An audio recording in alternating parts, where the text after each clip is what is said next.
Hello, everybody. If anyone's actually out there in YouTube land listening to this is the MGTOW Mando again. Might help if I actually activate my camera. And this evening, myself and a couple other gentlemen, in fact, one of them just got here, are going to be sharing some military effed up but funnies, which can basically be summed up as if you want a safety brief, this is how you get a safety brief. Now, these stories, they're hopefully gonna be humorous. They're hopefully gonna be things that you learn from, and they're definitely gonna be things that may or may not be Darwin Award nominees. So, starting with the first member of our panel tonight, you know him, you like him, Tommy D. How you doing, sir? I'm doing well, my friend. And for a late arrival to our stream, we have Mr. Sean St. George from all the way over in Alaska. There he is. Hi, guys. Oh, man. Yeah, sorry, almost missed it. Shopping took a lot longer than I thought it was going to take. To be completely honest with you, I'm just happy that we have two people even watching this. There'll be more. So, they'll start coming in. Oh, yeah. So, I'm going to do this a little differently than I did in the previous stream. I'm going to bring each of you guys up full screen, and I'm going to ask you to give a little cliff notes of your time in the service, your branch, your MOS field, and how long you were in. And if you wish to go into how many times you deployed, you're welcome to do so. All right. So, Tommy D, we will start with you. I was Navy 2002 through 2006. Did 4 years, one deployment. Ended up in Japan in Misawa, which is at the northern tip of the main island. Cold as hell, a lot of snow, lake effect type situation. We had tunnels to go to work. I worked on the now retired Orions, the P3s. I was a technician that worked on big ass tape recorders, reel to reel, 8-inch, and they weighed about 80 pounds. It was a lot of fun. But I'll never do it again. Okay, Sean St. George. So I started out infantry, 11 Bravo in the Army. Deployed a couple times to Baghdad. You know, bunch of fun times, bunch of not so fun times. Then I did a couple years in the National Guard, where they tried to get me to go be a satellite technician. So that was looking prosperous, but yeah, the military still frowns upon single parents. So I knew what was coming eventually, and I didn't want to get screwed. So I left. Okay. Well, a little bit of my backstory on this. I actually have got 22 years under my belt of U.S. Army time. I had one deployment during the 13 years I was on active duty, and that was 15 months to Iraq. Pretty much all of my time in the service was dealing with support MOSs, medical, chemical. Those were where I made my money. So, honestly, this mask, I'm used to wearing something that is a lot tighter on your head that restricts your airflow a heck of a lot more.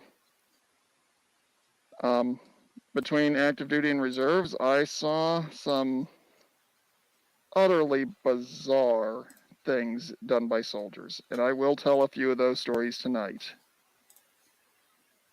But what do you guys say we start with a little article I stumbled upon that kind of sums up the overall theme for where we're going to be going, or where I'd like us to be going with some of these articles, some of these stories tonight. All right. Is it Army fails? I think it's all branch fails. Military fails. Well, this is where you know that things have gone absolutely insane with the military in general. And before we even... Oh, good grief.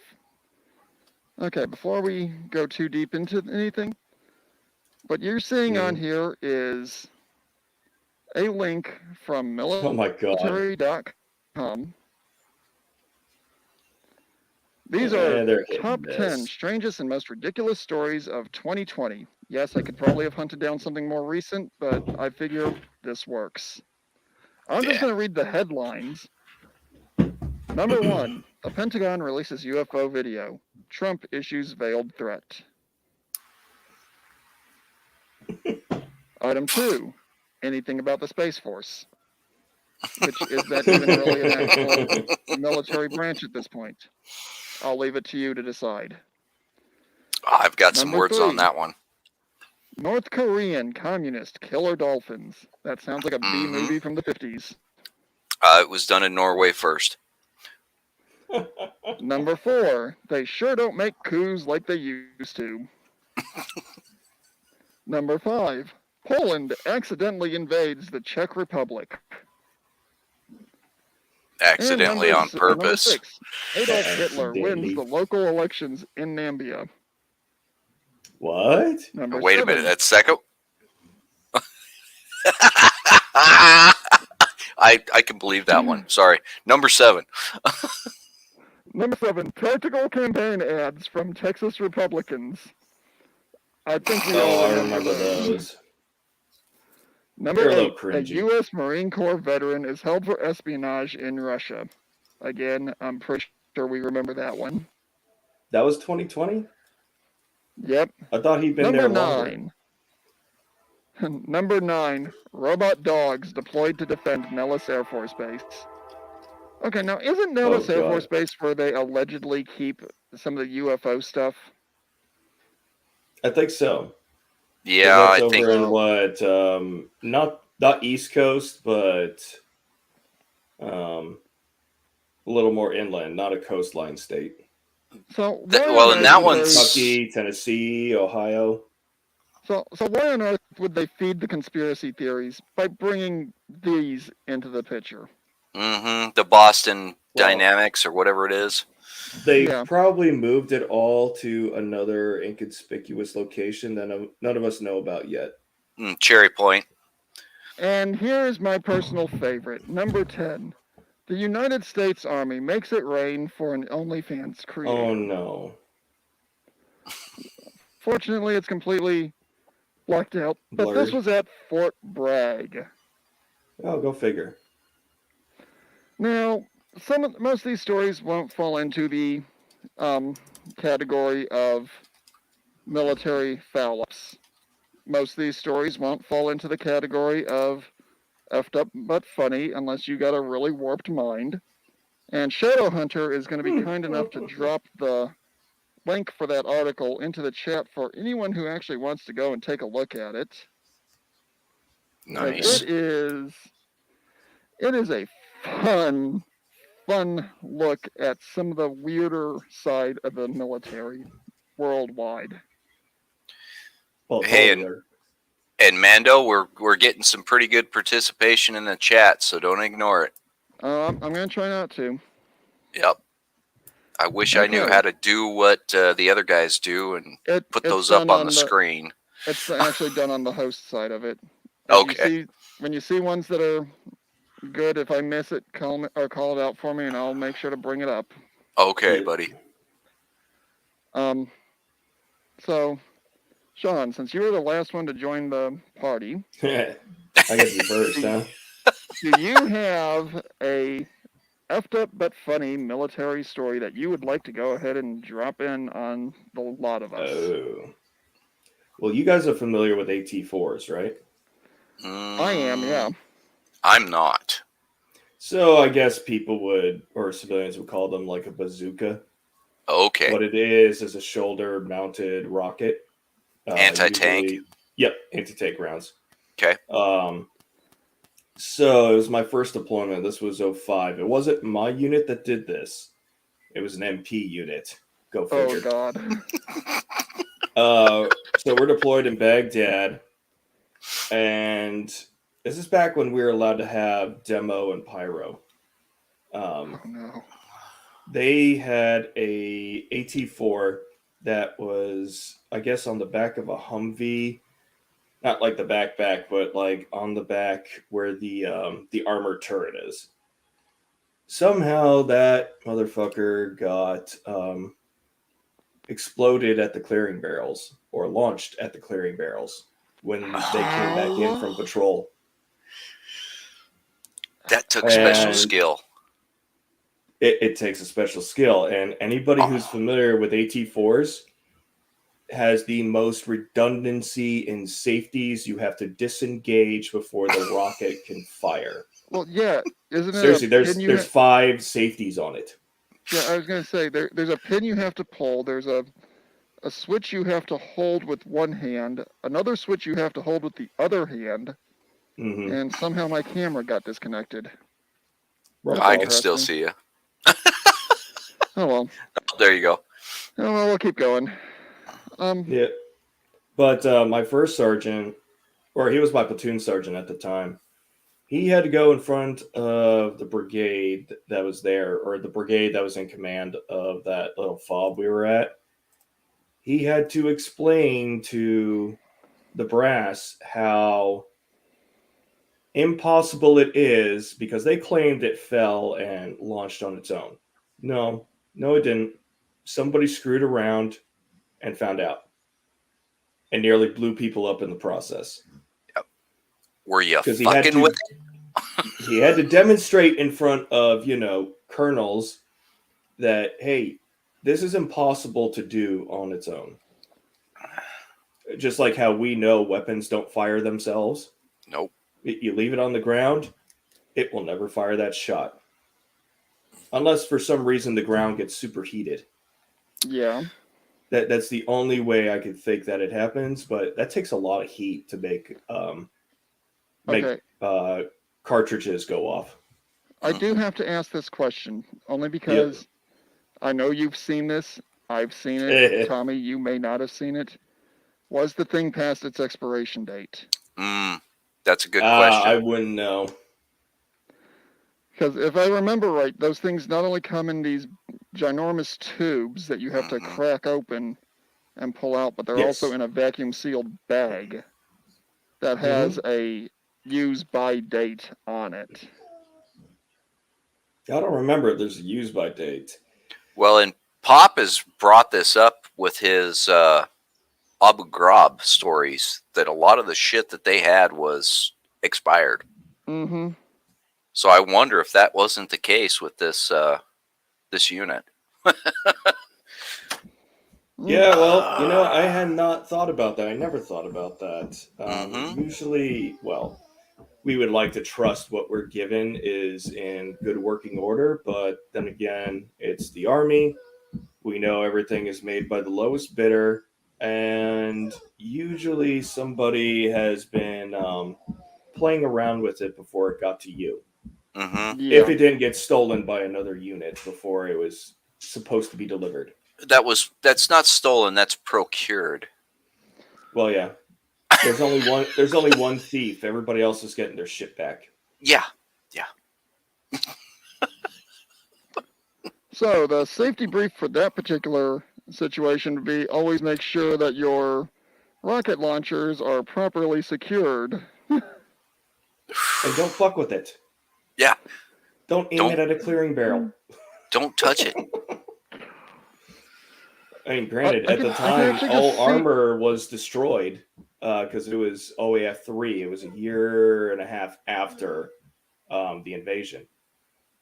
There's no armor around. I guess technically we had no use for it other than destroying buildings where we would take fire from. But we're also mechanized in 3rd ID. We had 25 Mike with 8 armor piercing and high explosive rounds. Right. You had the Which is why they took our tow missiles away. They let us have AT4s, but our tow missiles, no, you can't have those. Like I was doing convoy security, and they wouldn't let us have Mark 19s. Mark 19s are fun. Dum, dum, dum. Mhm. Boom, boom, boom, boom. Death by dial-up. All right, well, Tommy D, you had a gym story that that came up to your mind. Yeah. Do we want to talk about that this early? So, a little background on me, even further than where I was already at. I went in at 27. 3 days after I got to boot camp, I was 28. We had, it was Great Lakes, Illinois, just 30 minutes south. I think it was southeast of Chicago. I can't remember. Anyway, you could jump on the L train or whatever the hell it was and get in there and then find out you didn't want to be in Chicago and you turn around and came back. Regardless of that, yeah, I went through as an old man, if you will, and we had a gym floor in the exercise room because this was in the wintertime too. September was the start date. This gym floor was the rubberized cushion type, Oh no. and it would bounce back on you. It was installed improperly. And my old ass wearing New Balance shoes, which don't fit my feet, don't work for my feet. I had stress fractures in my ankles. And then shin splints and even damage in the knees after the fact. And this was within the first 3 weeks of basic. So Did Doc tell you to take ibuprofen, drink water? Well, it gets even better. So I was put on light duty, sneakers only, no boots. The boots were shit too, by the way. I don't know if you guys, in fact, I wish I had never thrown those away because they were terrible. They would have been a beautiful visual for you guys, the boots that they gave us. Oh, yeah, because you were back in when, well, all three of us were back in when we had to spit shine our boots. Oh, yeah. Mhm. Yeah. I remember those days. And Art and had to starch our uniforms with an iron press. And not too So many much. skills. Yeah. Mm-hmm. But I it remember was nice when you those. get creases that can cut paper. Yeah. Well, we That was never the went standard we were supposed to quite that do. far. But yeah, All right, you're right. I'm waffling. No, you're absolutely correct, dude. This is all good info because it ain't that way no more. They're a bunch of pussies. Anyway, so yeah, I got busted up, was put on light duty, but my company commanders, as they called our drill sergeants, they leaned on me to teach all the young punks all the shit. Exactly, the press the uniforms, how to sew on your badges, how to do all that happy horse shit. And then we had a senior chief who was pretty cool. We had a E7 petty officer first class. He was a big, tall, black guy, basketball type. Had some pretty cool tattoos. He was cool as hell. And then we had this little short runt. And I'm 5'6". He was short. He was 5'4", Mexican guy. Just a dick. He tore everybody down. Yeah. That guy, after I got the whole 80 people in my division squared away, we went to dinner one night. And the whole time I'm getting everybody squared away because we were wearing long-sleeved, the blue shirts that you guys see like Jimmy wearing for, what do they call them? I can't remember what they call them. Anyway. The PTs?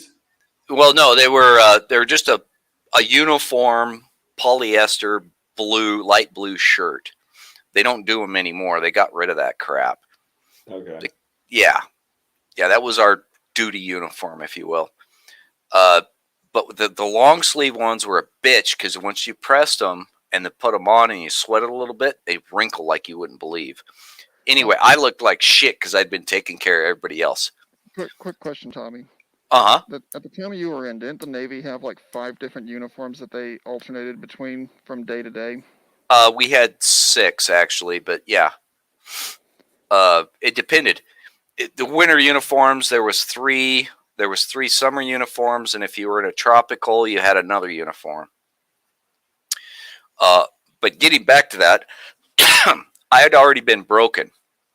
So this guy, this little short runt asshole, ripped me up, told me I could not eat with the division. So I had a chit. One of those things that says he walks slow, leave this guy alone type bullshit. I went over to the sick call and ate dinner and then went back to the barracks and waited for everybody at the door. And he's like, "Where the hell were you?" Dude, I did what you told me. You said, "Get the fuck out of here." Anyway, that's the story. Have any of you had that experience? Not quite No. that experience. I've run into what I'm going to call stupid soldier tricks multiple times over the years. I got that later.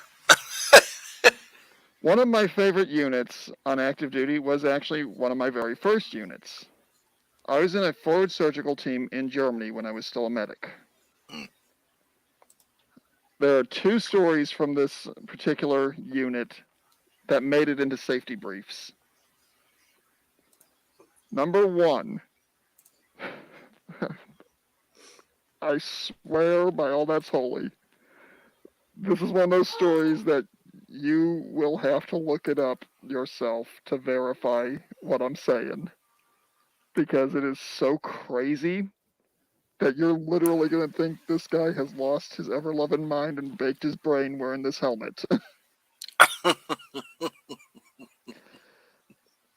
I'm not going to use any real names here, but we had one sergeant who was in charge of our generators and our light-wheeled vehicles. It was the middle of a German snowstorm in Landstuhl. We had about 3 feet of snow on the ground. It was debated whether or not they should have gone ahead and called the day for safety purposes, but technically the roads weren't red yet. Well, this NCO is in the middle of making sure our generators are working the way they're supposed to. So he has a bunch of our interior lights for the tents set up inside our warehouse. Outside, he has our 5 kilowatt generator set up and running. These are the old school generators that you would see pulled behind Humvees that have an AC unit integrated with the generator. Well, he goes out to check the Jenny, and it should have only taken him 2 to 5 minutes to do this check. He's been out there for 15 minutes. Right. Someone finally looks up and goes, where's so-and-so? We're all like, we haven't seen him since he went to go check the generators. Now, this is one of the nicest guys you'll ever meet. Common sense-wise, though, he's dumb as a box of rocks. We go out there, and we see him standing, holding part of the generator, steam coming off his body, a puddle of water around him. He grounded himself to the generator in the middle of a German blizzard. Oh, no. We get a broom handle, and we pry him off of there. And as soon as we pry him off, it's like you rebooted a computer, and he goes, "What are you all doing here?" And we're all like, "How long have you been out here?" And he goes, "Probably 2 minutes, although it is a bit chilly out." Dude. "Why am I standing in water?" It's actually amazing this man survived. Yeah, we know. Trust me, every one of us know this. Because I'm an electrical no, 'cause that guy, could- man. Holy shit. Yeah, no, that should have fucked him up bad. He should have been dead. Yeah, I know. Believe me, I know. And Because the generator you're talking about was like a 15 kilowatt, wasn't it? something like that, yeah. Yeah, this is enough to power a small city. And now we would use these things to power our medical equipment inside the tents. Mm-hmm. Mm-hmm. And we had two of them. One that was put right by the operating room area, and one that was put right by the recovery area. Right. The most critical areas, sure. And this poor guy, we get him inside. Oh, man. Since we're all medics, we do it. We have the senior field medic actually go and do his check to make sure that he's got no permanent damage.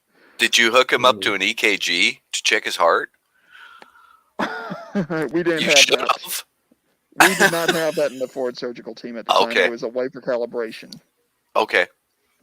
Now, what we did end up doing, though, was have him run through all the other checks, and the head surgeon, who was the unit commander, he literally comes up and goes, "So you fried yourself to make sure the generator was working?" He goes, "No, I didn't fry myself." "How long were you out there?" 5 minutes. "What time is it right now?"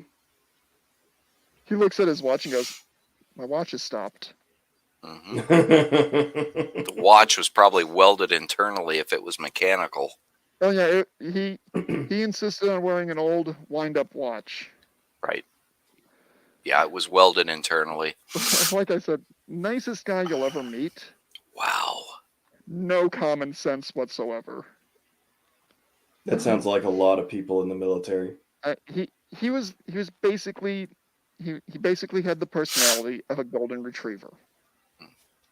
Yeah. Nice dog, or nice guy, nice to be around most of the time. Squirrel. Yeah. Ooh, shiny. Same unit, different event, same safety brief when this occurred. My best friend at the unit at the time, we were doing a run the day before the snowstorm came in. He twisted his knee. Not a big deal, no issue whatsoever. He hobbled his way over to the ER at Launchwell, got checked out, came back a couple hours later. He comes into the warehouse, and his NCOIC looks at him and goes, "So and so, what was wrong with you?" This guy rubs the outer side of his leg and goes, "I sprained my lateral clavicle." Lateral clavicle. Wait, what? He's rubbing his knee, but calling it his shoulder? His shoulder blade. No, his collarbone. Your clavicle is Yeah. the shoulder or the collarbone. You literally could hear a pin drop in that warehouse, and you heard all of our heads snap to look at him. And we're like, "Say what?" What? He gets this big dopey look on his face and goes, "Yeah, I sprained my lateral clavicle." His NCOIC comes up to him, basically scruffs him and goes, "Come here," and walks him out the door. The safety brief for that week: make sure if you're going to be working with electricity that it's not raining, snowing, icing, or doing anything else. And when you go on a run, make sure you warm up your shoulder blades and collarbones, because we don't need any more sprained lateral clavicles.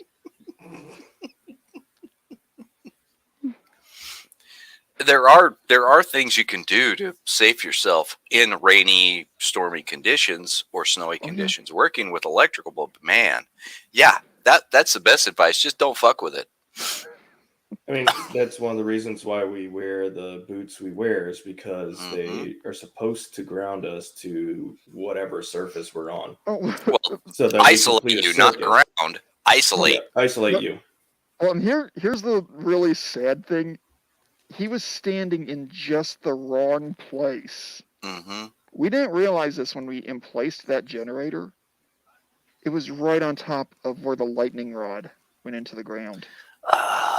That was perfect ground. So You don't this get better than that. this poor guy, Mm-mm. he had just resold these boots too. He was standing in such a way where one of the metal connectors for the resoling process The Oh, nails. created Yeah, one of the contact. nails. Mm-hmm. was on top of the surface for the lightning rod. He Oh, touched God. the thing to do his check, and his brain just shuts off. God, he is so lucky. Oh yeah, I'm Yeah. glad he survived, honestly. oh yeah, we're all glad he survived, and we all gave him crap about it for the Oh, sure. remainder of the time I was there. Yeah. He's to this day he still doesn't admit that he was out there for 15 minutes in a blizzard. Well, he can't remember it. His Oh brain yeah, was true. his brain. He was like having a seizure during that entire time. Yeah, he was literally shut down during that time period. Wow. Yeah, and like I said, we pulled him away from it, and it's literally like you rebooted a computer. Mm-hmm. When you said got the broom handles, I knew exactly what happened. And none of us were stupid enough to go up and touch him in the middle of a snowstorm when there's steam coming off of him. Yeah. Dude. Yeah. Oh damn. Wow. Well, That's one you of talk those that about you really do not want to probably mess didn't fry any with. brain cells anyway. Well, there were none there to begin with. No. He may have excited some new ones. Who knows? Yeah, you know Well, what? on It an might have gotten unrelated note, harder. 9 months later he had twins. Ah, good for him. Damn. Were they female? I don't remember because I had left at that point in time. That's an inside Navy joke. I had just gotten an email from one of my buddies who was still in that unit who was like, "Hey, yeah, you remember Sparky? Mm, He had It is twins Sparky. last week. It's exactly 9 months from the day he hooked himself up to the generator." so he went home and got Damn. fucked. Yeah, apparently the running gag at the unit was he supercharged. Yeah. Yep. He supercharged his swimmers. 2 bullets. And they were whoopsies. So that reminds me of Wainwright. I think it was 2010. I had never seen this happen before, but at Wainwright, that's like right next to the Arctic Circle, so it is not uncommon for the temperature to swing down to like -50. Mm-hmm. This is like around Thanksgiving. It had started off at about like -30. It went to 50 degrees Fahrenheit the next day, melted all the snow. And so all of Post and the host city was just kind of like an ice skating rink. Or not ice skating rink, but like a pool. Right. Got flooded. So not bad enough for the roads to go black yet. I mean, they're on amber because we know it's winter time. We know that this is going to not stay. Next day, -50. The entire Post and the host city is an ice skating rink. Roads are black. I ran out of food. Oh, shit. And not even the pizza delivery drivers were ballsy enough to go deliver on Post. And you didn't have yak trucks it's to make that it. bad? Yeah. So what is it? I actually lived in the what is it? My office was old military lodging. So our the bottom floor, or the, I guess, main floor, that was all offices, but they were like, hotel rooms that retrofitted into offices. And Mhm. above is their barracks for the lower enlisted, because I was cadre for the Northern Warfare Training Center. So we taught military mountaineering and military cold weather operations. And thankfully, there was still a not a class 6, but like a little satellite AFES office right across the street. Yeah, oh, you're talking about a They shopette, still had to be basically. open. Yeah, shopette. They still had to be open. Mm. So I walked over there very, very difficultly. And we even or I was even wearing the boots that we use for our skis, because they're winter boots. They got like special insulation on them, Mhm. and the back of the heel has got an indent where, like, you take the skis, and it's not like civilian ones. It's got like a strap on it that's got a metal Yeah. spring to Yeah. lock you in onto the ski.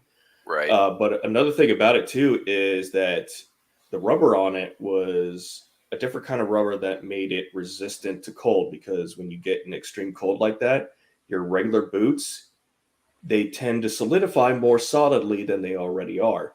Mhm. And Oh, then they no. literally turn into like ice on ice. Yeah. There's like Cement nothing to grip. bricks.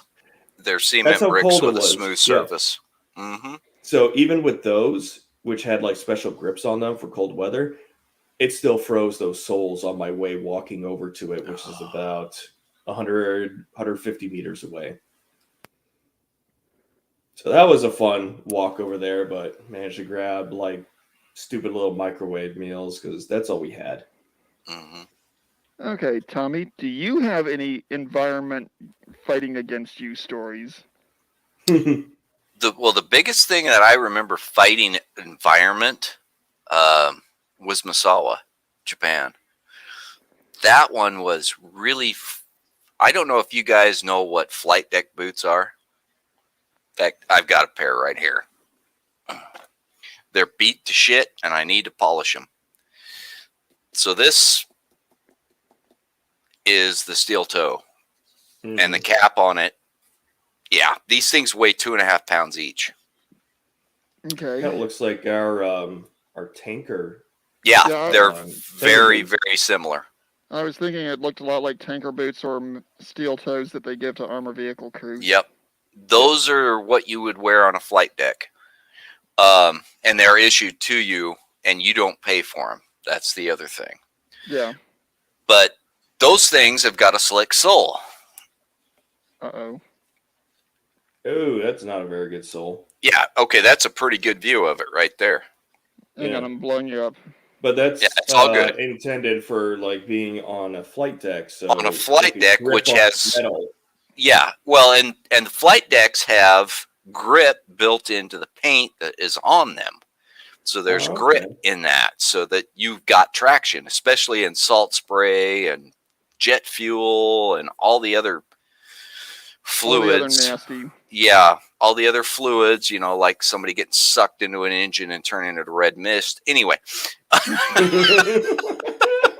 Yeah, we'll save that. We'll save that Yeah. story for a later day. I never saw an aircraft carrier, so I didn't experience that. But anyway, we were, just because I was an aviation guy, we got flight deck boots. And I had to walk in icy snow with those damn things. Oh, So we had available to us, if you wanted to buy them, which if you didn't buy them, you were an idiot, what they called yak tracks. And they're strap-on rubber with a coiled spring traction under the toe, mid arch, and two at the back that would give you grip. So yeah, that was my environmental experience. Is if you didn't put those on in the morning, you were gonna bust your ass, pull a groin, fucking lose your face because you were gonna hit the ground. Yeah. okay. Have either of you ever gone snow diving? I would As have in to to hear the bathe? clarified version of it. Not intentionally. Mm. Are we Now, talking powder? okay, Sean St. George, you're in Alaska, correct? Yes. What's your average snowfall where you're at? That's really hard to say because we have had extremely varied snowfalls over the last 10 to 15 years. Um, was it like just before I joined the army, we actually had a snowless winter. Okay, Like it was just cold. But last year, we had a shit ton of snow. So we're going to go by last year. Um, if it wasn't plowed, you had anywhere from a 3 foot mound to 10 feet where they plow everything up. okay. So you've seen it where you can look outside and there's a nice hilly environment with some dips and some depressions and some elevation changes one day. Mm-hmm.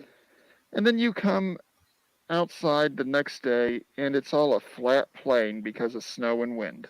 Mm-hmm. I Okay. Yeah, you got the think I drift. know what you're talking about. You got the drift effect, but it wasn't drifting. Mm-hmm. Yeah. Yeah. I was Oh, stationed what's on even Fort worse Riley, is when the Kansas for snow 2 drift years. actually gets you locked inside your house because you Yeah. open the door and all you see is snow. Mhm. You're Close looking the at it going, door. Close the door. fuck. I was stationed on Fort Riley, Kansas for 2 years. Yep. I loved Fort Riley. I loved the Big Red One. You'll never hear me say anything negative about that overall headquarters. There were times I really cursed the units I was in, though. The Oh yeah, first we all winter do. I was there is one of those times. We had a massive snowstorm come in to the point where the roads were black. Now, where my barracks was and where my unit was was across a parade field from one another. Yes. Normally, what you would have to do is you'd have to drive around the loop to get from where my barracks was to my unit. Mm-hmm. But because the weather was so bad, driving was not an option. We were told if you're going to try coming in, find a safe walking route. There was a huge, probably about 6 foot depression between where my barracks was and where my unit was. I forgot where that was in relation to the buildings when I started walking my happy butt from my barracks to the unit. And I was in the black Oh man. fleece extreme weather oversuit. Oh So yeah, I remember those. I was nice and toasty when I started out. I get midway across the field where the depression was, and I catch a soft patch. Oh. And I'm armpit deep in snow.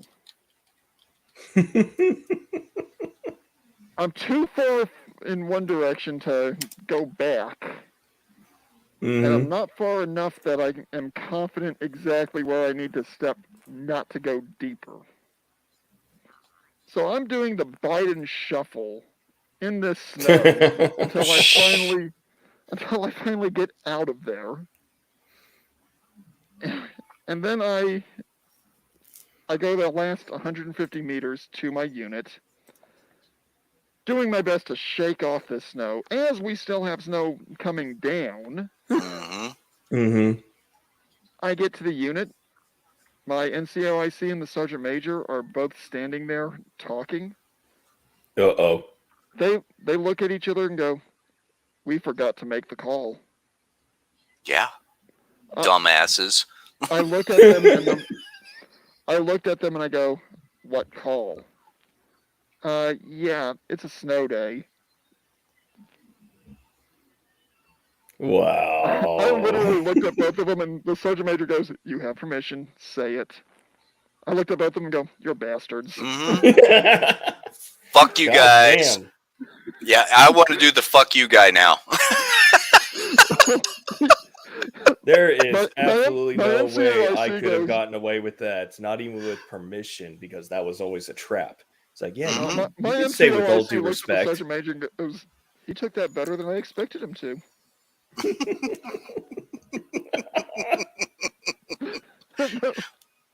And the They sergeant owned major, up. and the sergeant major, he looks at me and goes, any other day you would be getting your ass smoked for it, but in this one, Yep. I am going to take the hit. I did Yep. fuck up. Yep. And then he Wow. looks at my NCOIC and goes, get him back to the barracks, preferably where he doesn't have to go on his own LPCs to get back. Mm.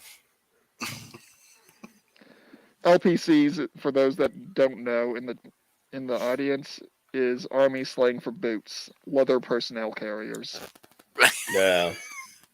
I never heard that one. when I was in. Say again? Yeah, I don't think we ever heard that one. When we were No. in.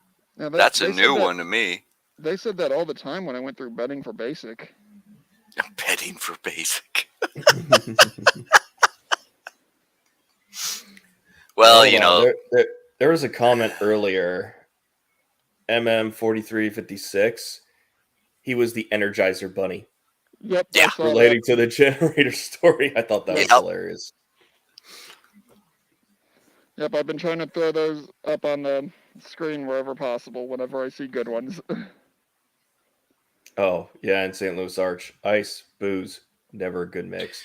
well, and look at the previous No. one to go with that, because that was me.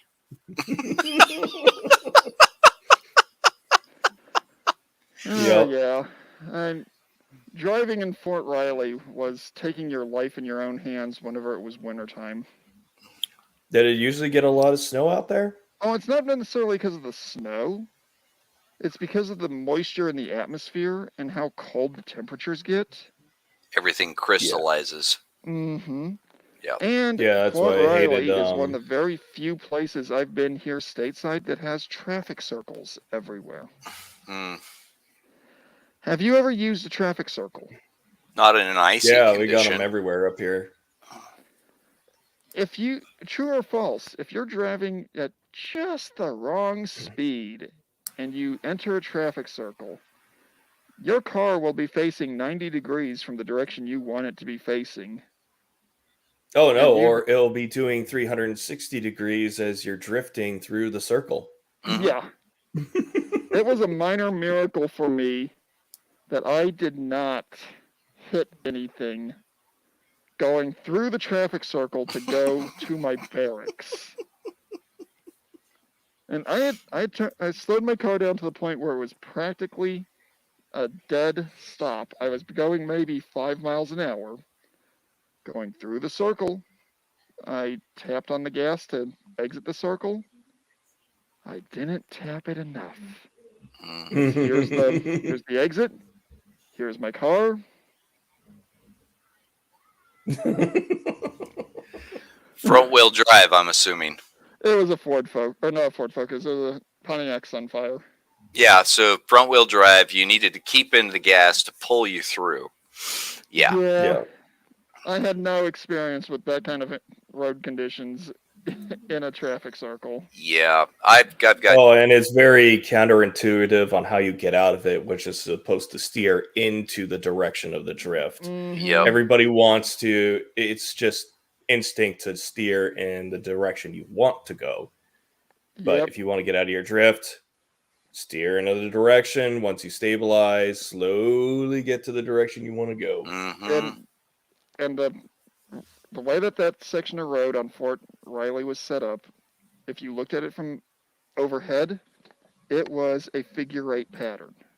Oh God. Where you had, well, actually, no, it was more of a dumbbell because you had a traffic circle on one end, a traffic circle on the other end, and a narrow straightaway.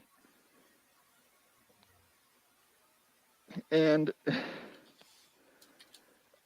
I was able to go back to the other traffic circle, ease my car through, and then creep it back to the barracks. Mhm. In fact, that was the night before I went snow diving. Oh man, you're having a bad week that week, weren't you? Oh, that was one of the very, very few times where we had a 4-day weekend where we didn't have a safety brief before the weekend. Because Ooh. basically, that duty week, we went in one day. Because the 2 days prior was a scheduled 4-day weekend. Mm. Then it was the one day that the weather wasn't a life hazard, Mm-hmm. and then it was the 2 days where the weather was so bad that Fort Riley commanding general straight up ordered that no one was to be on the road who was not a life and death situation. I see And Evie's joining the stream. yeah, at least this time she's doing it the right way and not bringing her and not trying to knock the computer system down. She did that the last Aw. time, and it was why you saw me cutting out the stream a couple of times. She's a pretty kitty. Well, she's also a little temperamental of a kitty at times. Well, all cats are. What are you talking about? Come on, man. Well, you see her attacking my earbuds. Uh huh. Uh huh. Yeah. Oh, wires. They gotta bite it. Oh yeah. If it Okay. moves, they gotta bite it. Okay, gents, you have another direction of effed up but funny military that you would like to go into? I'm thinking I I need to do. take a piss, All right. so I I will don't be have back. So, I don't have a pee break, so I'll drop you off the stream for now. All right, sounds good. all right. Well, I do have a snowdrift story or an ice drift story in a vehicle for you. Okay, cool. So while I was at Wainwright stationed at was it NWTC, we had to drive to the actual training ground where we had it, which is about like 130 miles east. So on one of those drives back over to the post from the training ground, um, our vehicle starts, you're going straight, then it starts doing this, and then we're like this, but still going straight on a straight highway. And the driver is trying his hardest to recover on everything. And when you're going like this, it's like, do I turn left or right? Because we're drifting left and now we're going forward on the highway sideways. We did manage to correct it without overcorrecting and ending up in the ditch, but we're all like, holy shit. We really hoped that the rest of the convoy did not see that. Because I'm sure the commander would have had some interesting things to say if he had seen that happen. Okay, Sean, do you remember the old 5 tons that the Army had before they went to those snub-nosed LMTVs and FMTVs? Maybe I saw a couple of them out at Benning when I was going through basic. But no, most of my time it was spent with LMTVs. Okay, in Germany, my first unit that I was assigned to was the last MASH that the Army had. Mm-hmm. And they still had the old long nose, I don't remember the nomenclature for them, 5-ton trucks. These were automatic versions of the ones you would see in all those Korean War and Vietnam War movies. Yeah. These vehicles were so old and so decrepit that we spent more time doing maintenance on those things than doing anything else. Oh yeah. Well, this is a 2-part story here. We were getting ready to go to Grafenwehr training area for a month-long exercise in April. Grafenwehr in April is a absolute nightmare because of how wet it is. I was walking around with 6 inches of additional height just from mud. Oh, fun. Well, before we get ready to start going out there, the week before we're doing PMCS. And we're getting ready to head out for lunch. Myself and my squad leader are walking, going over the information for our truck. And this is a dirt gravel motor pool. It's not one of the nice paved ones yet. Mm-hmm. We're walking past and we hear a thunk noise. That's never good in a motor pool. Well, we both were like, should we look or should we keep going? Well, military bearing discipline and The real questions. military if you look, bearing and discipline took you over. now take accountability of whatever just happened. We turned back and we went to go take a look at what had happened. I kid you not, one of the transmissions detached from the truck and fell to the ground. Dropped a tranny. No. Dropped a tranny. The axle was still connected, but the all of the bolts had sheared in just the right way where the transmission itself dropped. Dunk. What about the input shaft on it? Honestly, I don't know. But that sheared too. Probably because it looked like it was just a clean cut. Yep. And when maintenance got out there to take a look at it, guess what they had to say about that? Were you fucking with it? Nope. They said the thing that none of us ever wanted to hear because we were all medics and we wanted to do medic stuff. Oh, that is operator level maintenance. What? A transmission falling is operator level? So they blamed you for not doing the maintenance. Well, it wasn't my truck. No. So. They're telling him they've got to fix it. The mechanics are saying it's not our thing to fix. It's yours. Like, that's not 10 level. No.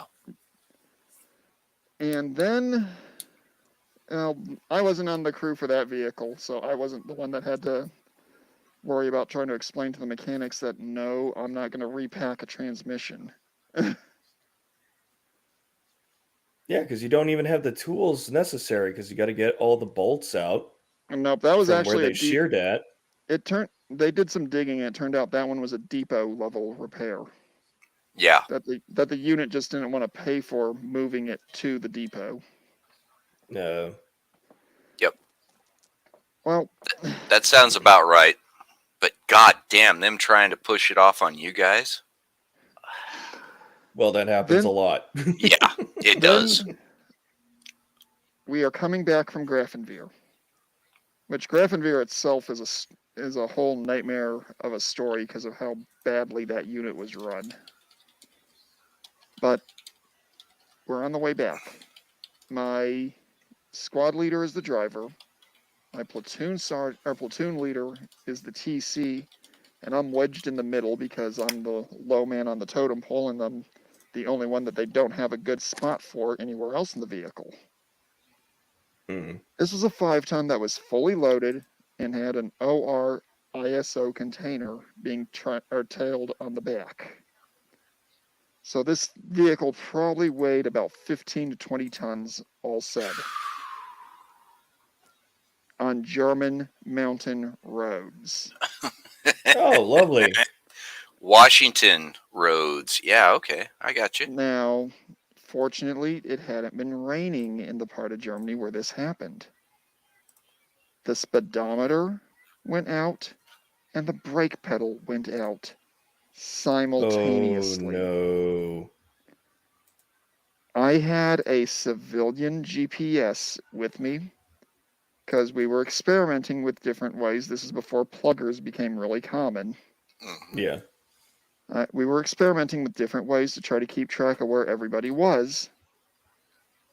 And I had bought this thing because me and buddies used to like going to different parts of Germany, either on foot or using the trains. And we would use that to get back to where we were supposed to be. Mm-hmm. The needle on the speedometer pegged out in the vehicle.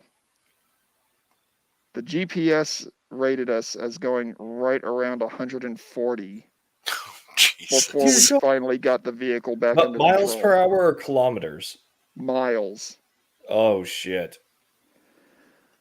I literally had the entire seat cushion sucked up my rectum. I was going to say, how long did it take to Pucker pull butt. that out? I honestly think I'm still extracting parts of that. And this was over 20 years ago. That's some strong Man. buttocks. No, it just literally sucked that much of it up. Wow. And that is one of the scariest moments I ever had in a military vehicle. I never want to do something like that again. Especially in a 5-ton. Holy fuck. Yeah. I'm surprised that thing wasn't rattling like it's about to fall apart. It probably Who says was. It wasn't. Yeah. Yeah, it probably was, and nobody could process that because it was in the now. Well, we were. Well, everybody was pucker butt, I bet. Oh yeah. My squad leader, he was white. This was a black dude, and he was white knuckling the steering wheel. The lieutenant, who was our TC, was gripping the oh shit handle so hard, I think he actually left fingerprints. I'm surprised you didn't pull it off the mounting surface. I had nothing I could hold on to, so I was gripping that stupid civilian GPS for all I was worth. And the seat in your butt. And I was honestly surprised that GPS did not fracture under the pressure I was putting it under. Wow, man. Actually, I think I still have that GPS somewhere. I never used it again after that event. Oh, it's in some footlocker somewhere. Yeah, that's probably bad juju. You don't want to touch it. Hey, soldiers may not be superstitious, but we're superstitious. Mm-hmm. Yes. Yep. Especially the further combat related you go to, the more Oh, yeah. superstitious that they are. The Like, lucky rifle, the lucky boots. Well, one that we had that was a big superstition when I was in 3rd ID is, you remember the charms that were coming your MREs? Uh-oh. Yes, I remember those. I was actually trying to mute myself. Yeah, so there was a bit of a rule if we go out into the field. I mean, this is how serious they took it. The NCOs would walk around the Joes and inspect their MREs to make sure that nobody had the charms. Like, it would all go to a pile. Whether it was the NCOs who were stealing from us so they can get their licky chewies, or they actually trashed them, I don't know. But yeah, no, we know somebody had some charms because it starts pouring down, raining right on top of us, and only us. You actually see that quite a lot in Georgia, where you just have pockets of rain that just piss and pour down on you.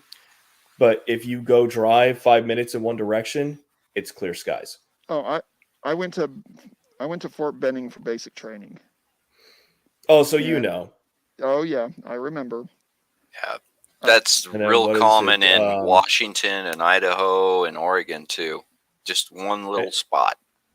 And you guys are familiar with the meme, I guess. If there's like a spot where it's raining, that's where the infantry's training. Yeah. Yep. Oh, that was actually one of the very few jokes we had commonplace in the unit that I deployed to Iraq with. when we were doing convoy security, if we were escorting infantry in any way, shape, or form, we knew that the roads were going to be red from the Yeah. time we Wait, started until the time we got there. you guys escorted the infantry? Isn't the infantry supposed to escort you? When the infantry is moving in a logistical fashion, Oh, okay. unfortunately, So they weren't on escort duty. You guys are transporting them to like their destination to do their combat ops. well, no, what it would be is, how do I say this without giving away anything?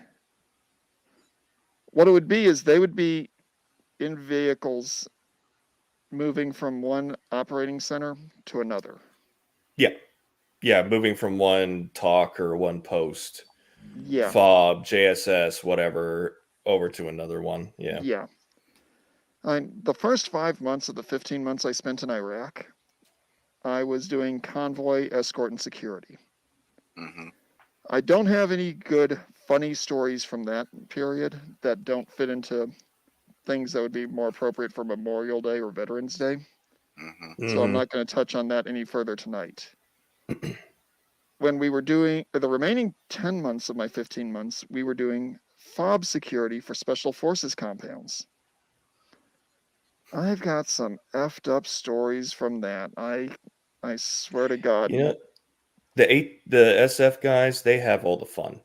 Oh my goodness, they are They some really do. crazy MFers. Well, yeah. Well, when you think about it, by the time you go through selection, you've already done another 2 or 3 years of schools, including Ranger School, let alone on top of your new MOS school. And Mm-hmm. SF guys are some pretty crazy motherfuckers. Hmm. See, I was hoping that Pop would be on for this because I was hoping he could actually tell some stories from either Ranger School or when he was in a Ranger Bat for this. But That's like half of his channel. oh, I know. Yeah. No, I'm Especially, sure what there's a is few it? he hasn't told. Oh, yeah. Well, there's That some kind of things you reminds me. just don't talk about. Well, there's some That's things very, that very true. But I was kind of um, curious. Anybody else have a Pringles can equivalent story? No, but I got a boom story that's hilarious. oh, go ahead and tell this one. Well, this one, it didn't involve explosives at all. It was just making booms. You guys remember the big green binder books that you kept your logs in? Yeah. Oh yes. Yeah, the real thick binding on those suckers. When you would slam that against a table, it would make a bomb sound. So we Oh, had yeah. this. Oh yeah, and it was hilarious too because we had this little short gal. She was Latonia. I can't remember what her damn name was. It was something crazy. Anyway, she was Puerto Rican, Jamaican, and somewhere in New York background. Black girl. Okay.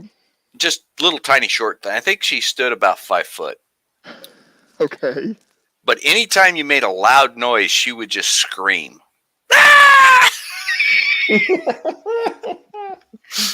So we had this thing. We would just wait until she was, because our shop, our anti-submarine warfare shop, ASW, we had these two automated test machines that were huge. There was two of them. They took up most of the room, and I cross-trained on those. It wasn't my MOS, if you will, for Army, NEC for Navy.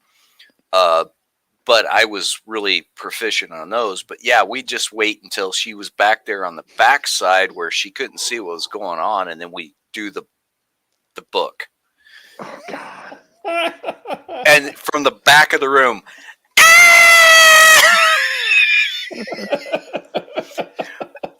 and this girl was hilarious too because she was this little tiny short black girl, and she had a boyfriend, big dumb blonde guy. And I don't remember her name, but I remember his name because his name was Thor. Oh no. Yeah, No, God. I'm serious. And he was the easygoing guy. He was a lot of fun actually. But yeah, we would fuck with her with those damn books. Wham! Well, I'm sure you guys had this happen in basic, or at least heard about it. But like when you guys, or when we would all go do classroom training, when we're like in an actual classroom, not in our bays or whatever, Mm-hmm. Mm-hmm. somebody gets caught falling asleep. Oh yeah. They take those big binders that you're talking about. Drill grabs it, comes over, and just slams it right next to the dude on the table, and they just perk up like in a position of attention and like, Oh what the yeah. fuck's They're going on? fully at attention. And then we would laugh and they say, "Oh, you think that's fucking funny? Half right face." Yeah. And then you're doing push-ups in the classroom. Mm-hmm. And No, everybody's fumbling over each other on how to get in the push-up position. the Oh, thing that they used to do to us is they would have tape balls, and you would get hit in the forehead with a tape ball from across the room. Or the Marines, their thing was red marker. You're dead. You killed all your buddies.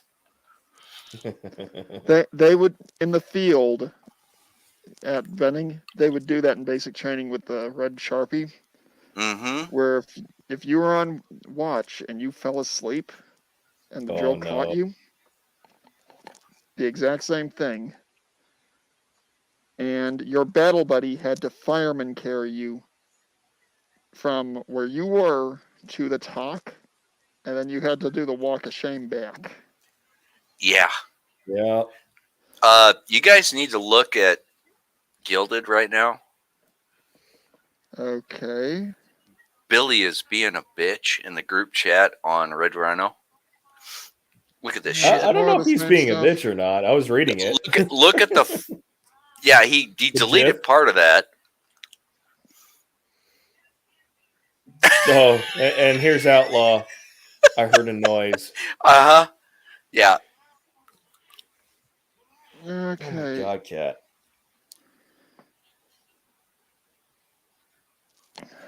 Oh, he Well, was streaming earlier today. Ah, that son of a bitch. I knew it was coming. when I was going through my original MOS training for 91 Bravo, and back in 2002 or 2001, 91 Bravo was field medic. It wasn't mechanic. Mm-hmm. We had this young Filipino girl who for whatever reason, she was on an EKG. Someone fell asleep and they did the binder thing. And you hear a beep, beep, beep, beep, beep, beep, beep, beep, Oh yeah. and her heart went from a nice normal rhythm to rodent on cocaine. Yeah. So resting 60 beats to 160 full panic. Yeah, pretty much. Mhm. It was absolutely hilarious, but none of us were stupid enough to laugh at that point. No, everybody was trying to figure out who did it. No, we knew what the situation was, because at Fort Sam Houston, the company I was in, we had this one female drill sergeant who really slender chick. And the thing is, she wasn't cute slender. She was beanpole slender. But somehow she had explosive force behind what she would do that would scare the ever living crap out of anybody. She could take one of those binders that you were talking about, Mm-hmm. hold it in the palm of her hand, and slam it against a wall, and it would sound like that wall was literally about to come off of its bearings. She'd learned the force. That was kind of a joke. No, it's just technique, man. Wham! It's all air pressure. Yeah, no, Mhm. the running joke with her was that when George, this is before the prequels came out. Mm-hmm. The running joke with her was when George Lucas did the prequels, she needed to be one of the Jedi because she could force push somebody without having to lift a finger. And that woman was scary. It sounds like my grandmother. But hers was the razor tongue. Yeah. So we got any other good ones that fall into the effed up but funny category that we want to? I got another one. I was Alrighty. about to go ahead. Um, along the same lines, but this time is with an airman. Oh no. E3, Yakum. I will name him. And that's all I'll give you. So we had a whiteboard of what we were supposed to do during the day, and there was a standing. I think it was because we started at 6 after formation. We started at 6, so I think it was 7 or 8. He was going to get written up by me, and that was on the whiteboard. Yakum get written up by Davis. But this kid, he was a good kid. Don't get me wrong, and I'm sure he didn't last long after I got out because he had 2 DUIs, and they were under the radar DUIs. So he had lawyers on the outside that were fighting that, and they were trying, doing that whole thing. But anyway, we had this autopilot box with the P3s. You had a pitch, yaw. What was the other one? Well, there was 2 of them. There was the master, pitch, yaw, and roll. Okay. And I can't remember which box it was. I think it was a pitch box. But he couldn't get this damn thing to consistently pass the tests on our big test stations. And I says, well, dude, just take that damn thing and drop it from 12 inches onto the floor. Oh no. And he wouldn't do it. So finally, I got pissed off, and I was only an E4 at the time. I went over there, I unhooked that fucking thing from the test station, and went BAM on the floor. Put it back on the test station, and it ran through 5 consecutive tests and passed. Okay. Sometimes violence is the answer. Well, these had the old twin fork connectors in them. And we'd gone through that thing and cleaned them all with electrical cleaner and erasers and all this other good shit. The technical thump. Yeah. And I did the drop test on it. It was either going to break it or it was going to fix it. And it fixed it. And that was always a 50-50 with something like that. Yeah. And it didn't matter either because it was going to have to be fixed regardless. So what the fuck? Yeah, it got dropped on the floor. We didn't damage it. Bam! And those things weighed like 15 pounds. Something like that. There's a few Army radios that I worked with that had a very similar glitch. Mm-hmm. God, what was it? The Prick E8 or Prick E7?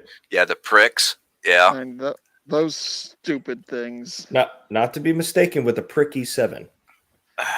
Well, no, there was a. My parents were actually active duty Army in the 80s.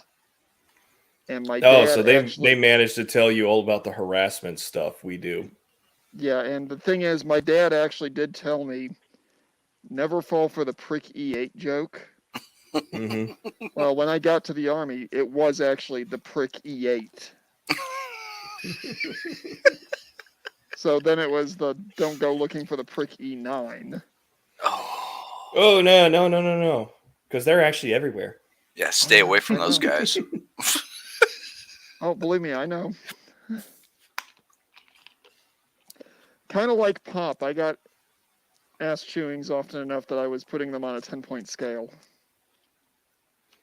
I'd give you a 5. You need to work on that ass chewing. Well, it got to the point for me that I was getting them often enough that I was like, look, you're going to chew my ass over something I have no control over. I don't have an ass left. You're literally gnawing on bone. Nibble around the edges and the shit falls out. Yeah, pretty much. Yeah. And the NCOs and officers that I would say that to, they always got so upset, but at the same time, they knew there was nothing they could do about it. Yeah. I remember telling a couple of them, just keep chewing because it ain't going to get fixed unless you do something. Mm-hmm. Well, that actually leads to something that not exactly funny, but the reaction and how it got fixed is kind of funny. Mm. In Fort Hood, when I had come back from Iraq, my unit medic came up to me and goes, "Hey, look, I know you used to be a medic. You're currently CLS qualified. I need you to get with the platoon sergeants in your company and get all of the lactated ringers, or not lactated ringers." I was about to say, that sounds like a harassment thing. No, there was, basically it was a volume expander IV thing. Oh, that I they was were thinking dairy farm. No, they were pulling this from the CLS bags, because if you used it on somebody who was just dehydrated, you would actually cause them to pop like a balloon internally. Mm-hmm. Oh, lovely. Well, damn cat. I'm going through, and this is right before a big field exercise. I mean, it was like 2 days before we were supposed to go out to the field. And I'm going around telling the platoon sergeants, hey, we need this stuff before we go out to the field. The medics need this. We can't take it. And everyone was like, yeah, okay, we'll get it to you. We'll get it to you. Finally, the day before, at lunch, before going to lunch, I go up to the acting first sergeant, like, look, no one's turned this stuff in. It needs to be turned in before close of business today, per medic so-and-so. And the acting first sergeant was giving me the whole blow it off response that senior NCOs like to do to E4s when we're telling them things they don't want to hear. Yep. Oh, yeah. And I was like, okay, do you want to know what can happen if you use this stuff on somebody who doesn't have an amputation or a major bleed? And he's just working away at his clipboard, not paying any attention. He goes, yeah, sure, whatever. Like, yeah, if you use this on somebody who's just dehydrated, the side effects are up to and including death. And everyone that was in the room just stopped what they were doing and looked at me. you. The acting first sergeant looks at me and goes, say that again? Yeah, if you use this stuff on somebody who isn't bleeding out, you risk causing their heart to pop like a balloon. Oh, man. Now, do you really want to be the one to write a letter to someone's family because you did not do what you needed to get this job taken care of before going out to the field in Fort Hood, Texas, where you have at least... yeah, let alone having a medical emergency out in the field. Where you have at least one person fall out from heat every time you go to the field.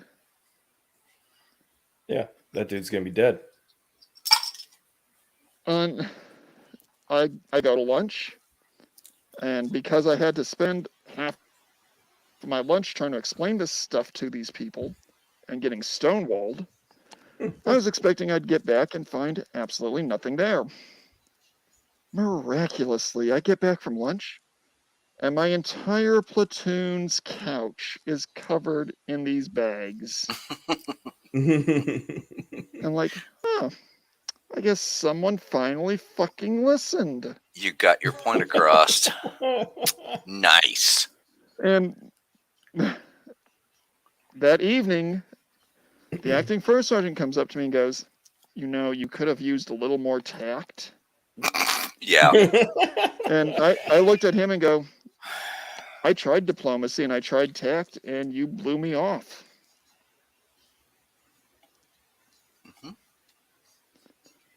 I deal with that every day at work, Mhm. and I'm civilian now, so yeah. But I know exactly what you're talking about. You could have handled that better. You could go fuck yourself. I have told a couple of bosses that because I've got that rapport with them. No, you could go fuck yourself. Okay, when I Yeah, was you couldn't get away with that in the infantry because even though you got good intentions to make sure things get done, music like someone's gonna MM43's got it. die. see there was one other time where I did something like that during my time in active duty. I had just gotten promoted to sergeant, and I was being told to get all of this same type of material sent up to a medical provider, and I was in a logistics unit at the time. You would think these people would know better about making sure that they're getting the material to where it needs to go. No. Well, because I was the school's NCO, the Seaburn NCO for the battalion, Uh-oh. and I was double dipping as the senior CLS for the company. I went to. I was told to get this material, get it cataloged, inventoried, and on a pallet to go to a medical logistics unit up the road. Mm. Should not have been a problem. Mm-hmm. Issue was the people who had this stuff had it in their CLS bags still, and they didn't want to get rid of it. It finally got to the point where I go up to the acting surgeon in charge, and I'm like, if I do not have this material in this location by lunch tomorrow, I will personally go to the MP's office and file a complaint that will lead to you being removed from your position under grounds of incompetence, greed, and nepotism. Now, at the time, this guy was so dumb he didn't know what nepotism meant. Oh no. He's like, you wouldn't dare. Mm-hmm. I looked at him and go, I'm the guy who did not let you go to ALC because you did not pass a PT test. Do you think I care what you think? I was about to say, if I were the school's NCO, I needed things done and I'm getting blown off, I'm not processing any of your packets. Yeah. No, or I'm going to deliberately find something wrong with your packet and make sure you don't get to go to the next class date. Mm-hmm. Well, this particular individual, when I said that, he was like, oh, you wouldn't dare. Oh, yeah. I tell him, yeah, you really want to take that risk considering the fact that I've already had you recycled twice for failure to do what you're supposed to. Mm-hmm. Well, to paraphrase our current commander-in-chief, by God, the material was where I needed it to be. You just got to give them enough motivation. You gotta give them enough proper motivation and enough willingness to follow their own self-interest. Yeah. Mm-hmm. Encourage them to work for themselves. That's a good statement right there. Okay, we are at an hour and a half Like on that. this. I don't really want to go beyond 2 hours. Mm-hmm. All right. So what do you say we finish this off with stories of military pranks We can do that that. either we have done to somebody or that we have received from somebody? Yeah. I've been on the receiving end of a couple. More famously, somebody in the barracks. We were like up to like 3 or 4 guys to a single barracks room. And, these are about smaller than a college dorm room, but Mm-hmm. you're bunking up with 4 people. Somebody had a real hard on for one of my roommates. Not the good kind of hard on. As evidenced by somebody smearing their shit all over my fucking barracks door. Oh, And I'm the one who found it because I opened the door and I'm like, what is this? No, no, no. This can't be what I think it is. No, no, please, no. And, room inspections, they're still a thing. So NTO's coming up. He's like, what the fuck is this? Like, I don't know. I just found it like this. And guess who's the poor asshole that had to clean it up? you were. Yeah. Then the guy who did it, he came clean to me. He didn't come clean to anybody else. It's like, yeah, I'm sorry. It's because of your shit roommate, and I didn't mean for you to clean it up. I'm like, doesn't make it any fucking better. No. No, if anything, that actually makes it slightly worse. Yes, it's one of those non-apologies. Because if you're So, gonna Tommy, do prank you have somebody where there's only one target, and you're pranking them like not as a funny haha prank, but I'm fucking with you prank, yeah. then with people who get the blowback don't typically like it, no matter how funny it is. No. Holy shit, I am now known as Schneider.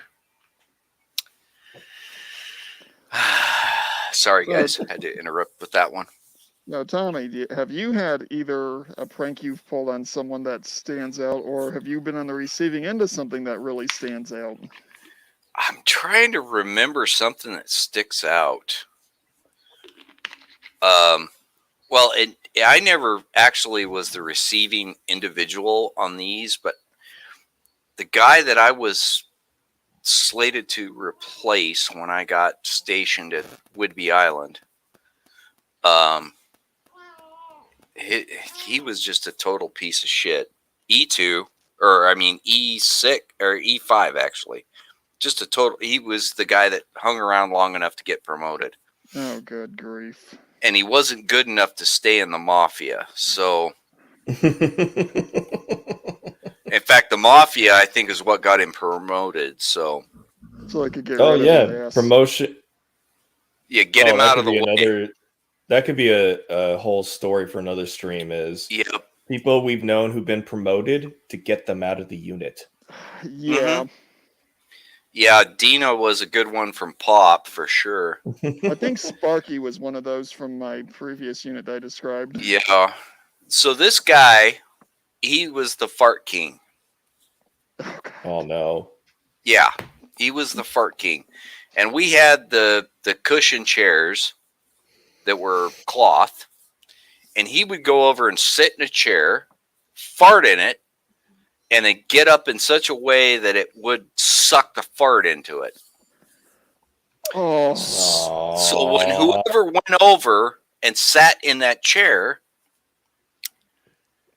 yeah, they got the poof of his effervescence, if you will. Yuck. Oh, that is an asshole move. Oh, he was the biggest dick that you would, and he had a tiny dick, I'm pretty sure. But yeah, I saw his wife once, and holy fuck, was that a heffalo? Okay. Oh my god. Yeah. You you guys have both you guys have both done PMCS before. In the Navy, Oh, yeah. I'm sure you call it a different name. PMCS, is that the Preventative Maintenance Checks and Services. Oh, yeah, yeah. It's fairly similar. There was a different name. I don't remember now. There are 2 PMCS related pranks that I have either seen, done, or had done to me. The biggest one when I was in the armor unit was a boom test on the Abrams. We had that on the Bradleys. What they would do is whenever a new tanker came into the unit,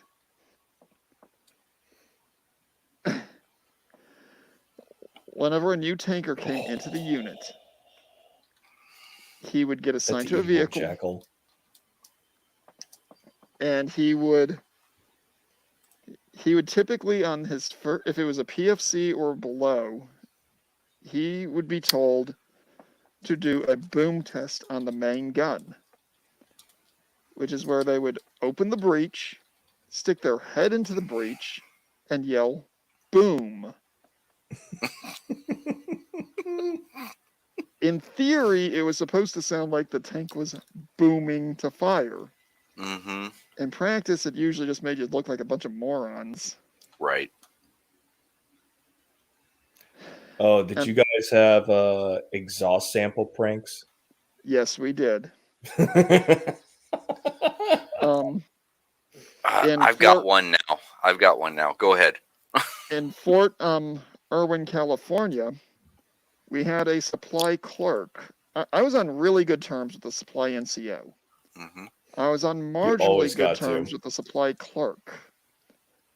Even though both myself and the supply NCO were convinced that the supply clerk was grifting off the top, but we could never prove it. That's very common. I was put in charge of making sure that end of rotation celebrations were squared away. Because Fort Irwin, 2 weeks out of every month, you're in the field. Because you're providing the training for all the other soldiers that are coming there from everywhere else in the Army. I got to the point where I was like, okay, you know what? I know this guy is doing stuff he's not supposed to. I'm going to fuck with him. And I told the supply NCO what I'm doing. And he was 100% behind it. First month, I told him we need 13,000 Bravo Alpha 1100 Novembers.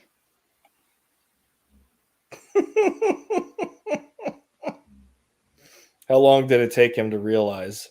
He never figured it out. Oh my god. He literally looks at me, he writes it down and goes, "What's the Nomen on that?" And I just look at him and go, "That is the Nomen. It's the Bravo Alpha 1100 November." Mm-hmm. Go to the Fed log and look it up, dude. Or the GSA supply book. Yeah. Yeah. The thing is, he spent 5 hours trying to figure this out. Oh my god. Before the supply NCO was like, he wants you to order 13,000 helium balloons. Mm-hmm. Mm-hmm. And the guy was like, "Oh, that's what Bravo Alpha 1100 November is." Shit. I mean, I just heard it like that's the first time I'm hearing it like that, but I caught on. Well, and I know I'm a high functioning idiot. I had to think about it for a minute. The next month, the very next month, I decide I'm going to mess with him even more thoroughly in a more obvious thing. I get the first sergeant in on this. And the first sergeant, he's the one that comes up and says this. He goes to the supply clerk and goes, This post has a distinct lack. I need you to order 15 TR-33s for the company area.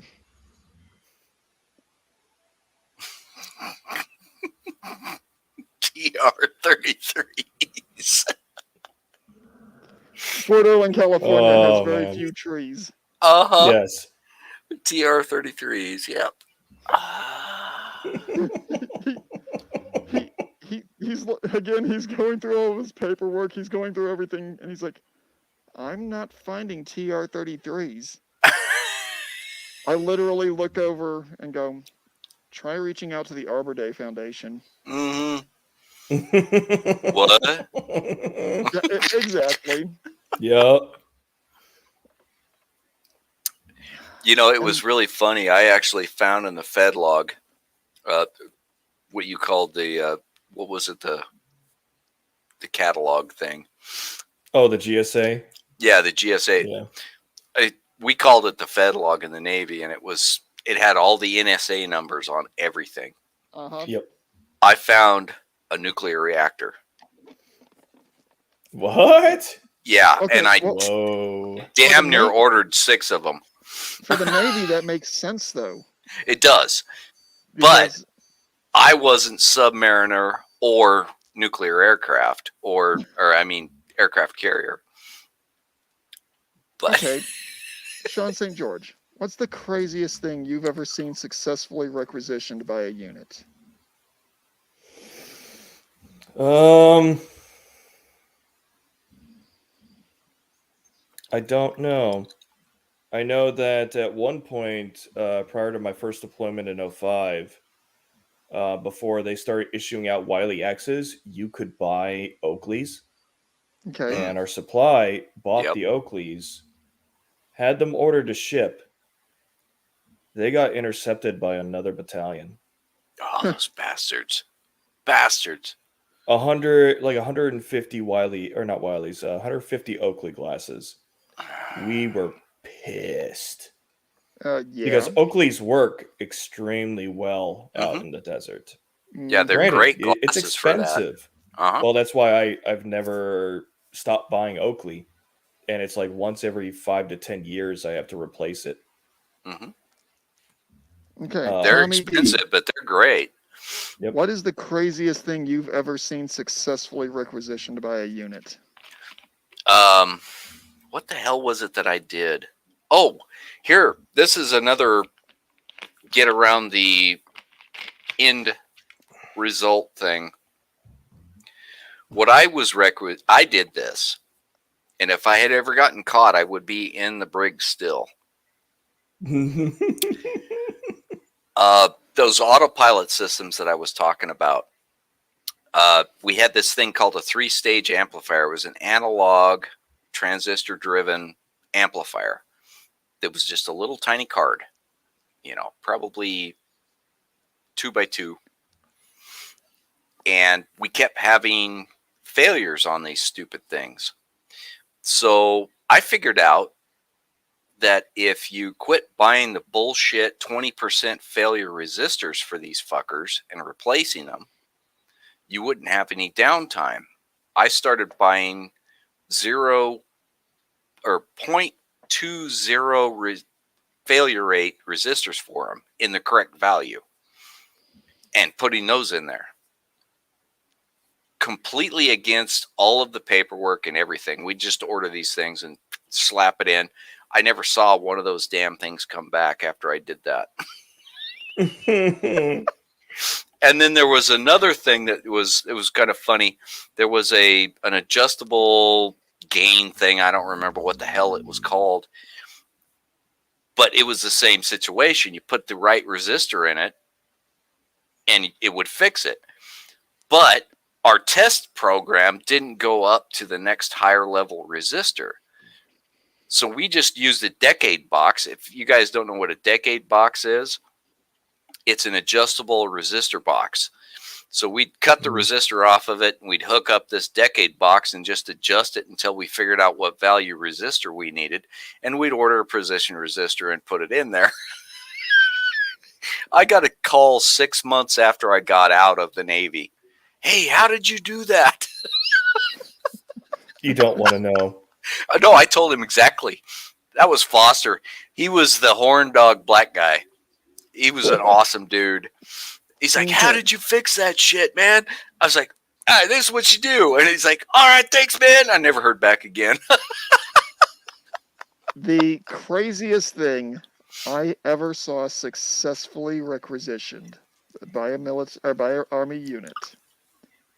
This was in the Army my first stint in the Army Reserves from 01 to 04. Mm-hmm. The hospital unit I was assigned to had been sent to Bosnia for the peacekeeping mission that was going on at the time. During their time there, the acting first sergeant successfully requisitioned a Black Hawk helicopter for the hospital. Nice. He was not able to requisition the pilots. Did he So- get a maintenance crew, though? that No, requires a no, different thing. All he got was the helicopter and its supporting equipment that went in it, including the door guns. And Damn. were they still using 60s or 240s? I think the one that he ended up getting was with 60s. Now, hospital Yeah, units, the good old they're not pig. allowed to have anything bigger than an assault rifle. Mm-hmm. Well, Allowed. what he did, because he fully expected this to get kicked back. And when he got it, it was like a dog. From what I'm told, it was like a dog that finally catches the car. Yeah. He had no idea what to do with this thing. Yeah. Oh, did that go on his hand receipt or the commander's? I never asked.